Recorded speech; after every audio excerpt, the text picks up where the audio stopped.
E é por isso que nós entramos em contato com o Dr. Danilo Pardi, que é especialista em direitos digitais, especialista nessa questão, para falar com a gente sobre esse assunto, né, doutor Danilo? Primeiramente, gostaria de agradecer aí a disponibilidade de um pouquinho do seu tempo aí para poder atender a essa demanda bastante relevante aqui no nosso programa. Uma ótima tarde para o senhor, doutor Danilo. Olá, boa tarde. Eu que agradeço a oportunidade de falar de um tema muito importante para toda a população. Perfeito. Pessoal lá da Switch, só dá um ganho, por gentileza, para mim no áudio do Dr. Danilo. Mas é assim, Dr. Danilo, a gente tem uma gama, na verdade, de casos acontecendo neste exato momento, como a gente trouxe agora nas reportagens, né?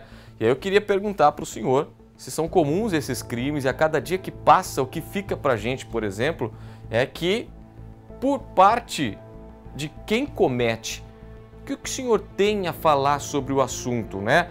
Porque, a princípio, há uma sensação de impunidade para essas pessoas que cometem esses crimes digitais, que ameaçam as pessoas, que acabam influenciando muitas vezes outras pessoas a praticarem o mesmo crime. O que o senhor tem a dizer sobre isso, doutor Danilo? As pessoas elas possuem uma sensação de impunidade quando a gente está falando do meio digital. É importante a gente dizer aqui que o que é crime no meio físico também é crime no meio digital, mas as pessoas elas se sentem um pouco mais seguras quando elas estão por trás de um computador, quando elas estão compartilhando um conteúdo, solicitando o recebimento de um conteúdo pelas redes sociais, pelos aplicativos de telemensagens. Mas é importante a gente dizer que há a capacidade, há amparato tecnológico para que se identifique quem é o autor de determinado crime que aconteça pela internet. A polícia, profissionais de tecnologia, advogados que atuam no segmento do direito digital, eles possuem sim capacidade técnica para ajudar quem sofreu um crime desses, que sabe que alguém está sofrendo um crime desses, que possui provas para que cheguem aos culpados, a quem precisa ser responsabilizado por isso. Doutor Danilo, esse crime acabou crescendo ultimamente, né? Exponencialmente nos últimos 3 a 4 anos, né? Há um aumento considerável anualmente falando, e o senhor que está à frente com relação a essa questão também percebe, né? Sem dúvida, sem dúvida.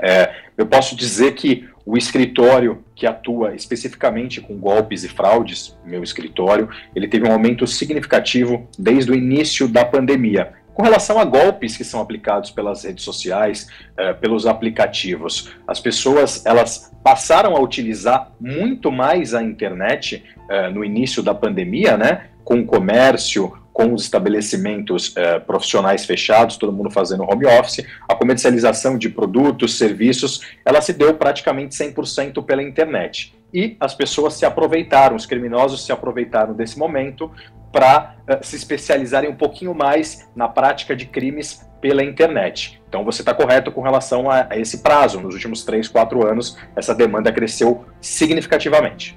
E assim, nós tivemos recentemente, por exemplo, fotos da cantora Marília Mendonça no IML, né? Eu não sei até onde isso vai, doutor, mas as medidas estão sendo tomadas para ter punições mais justas, punições mais severas. Por parte dos direitos digitais, também há uma mobilização para que isso seja, quanto antes, ter uma punição mais digna, podemos dizer assim?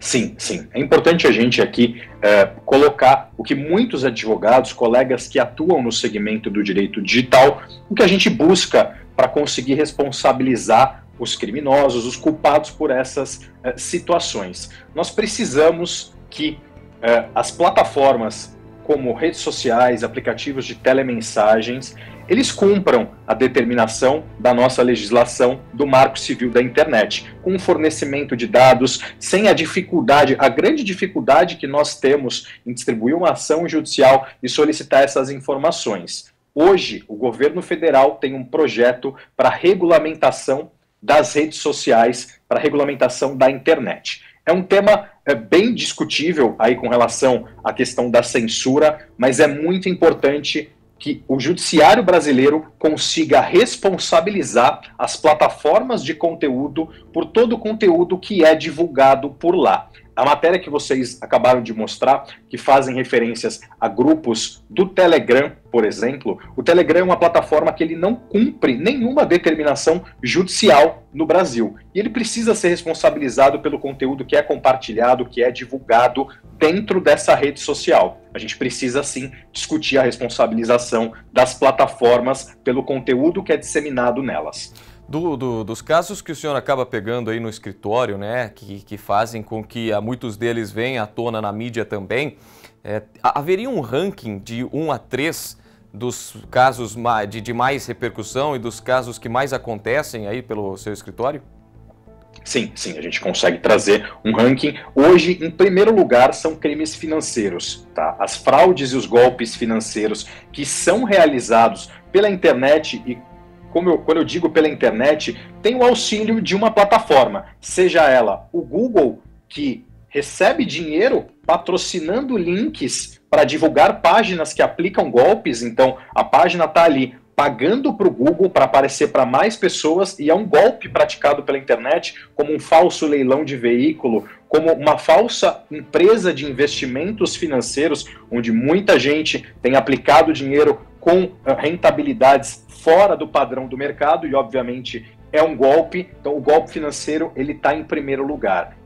Em segundo lugar, nós temos os crimes de extorsão e chantagem. A matéria mostrou muito bem a questão de homens e mulheres com a divulgação de conteúdo, fotos sensuais, ou aquele print que é feito quando há uma ligação e depois há a extorsão de solicitação de dinheiro, caso não seja pago. Isso vai ser divulgado para os familiares, para os colegas de trabalho.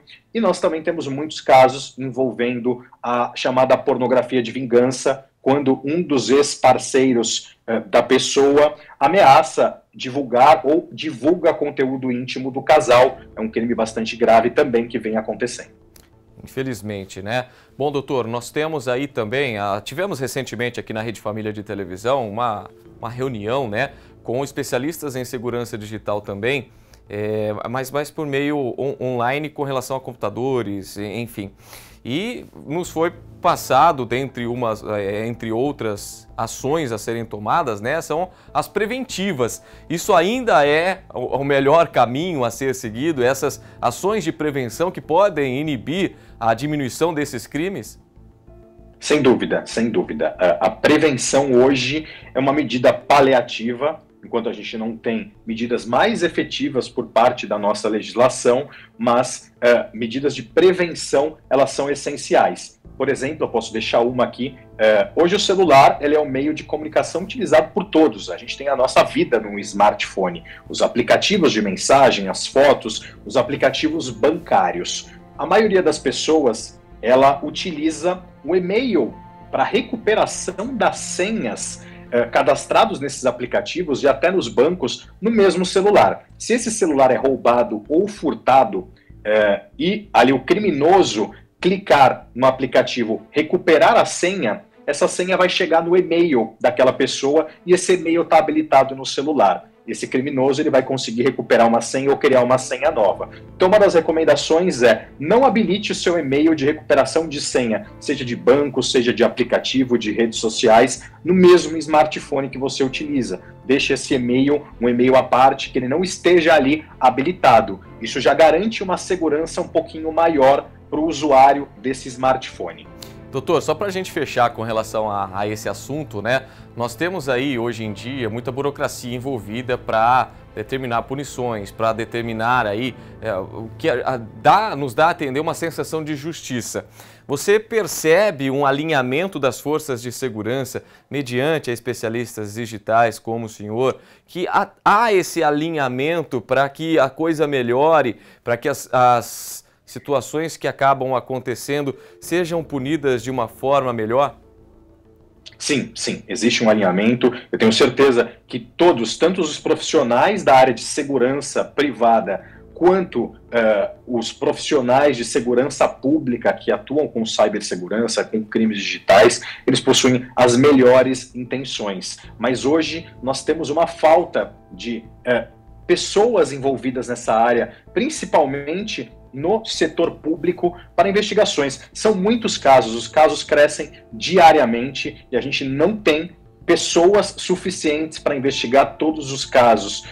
Muita gente que sofre um golpe, uma fraude, um crime digital, não lavra um boletim de ocorrência, não faz uma representação, não busca um profissional. Então, tudo isso cria uma sensação de impunidade para as pessoas que aplicam esse golpe. A gente precisa, sim, de mais profissionais na área de segurança pública envolvida em crimes digitais, em fraudes, mas nós precisamos que a população que seja vítima desse golpe informe a autoridade policial, informe, busque a ajuda para que nós tenhamos aí um número de denúncias suficiente para que seja aumentado esse número de profissionais, para que a gente consiga chegar nessas quadrilhas que são especializadas. A gente está lidando hoje com um crime completamente organizado.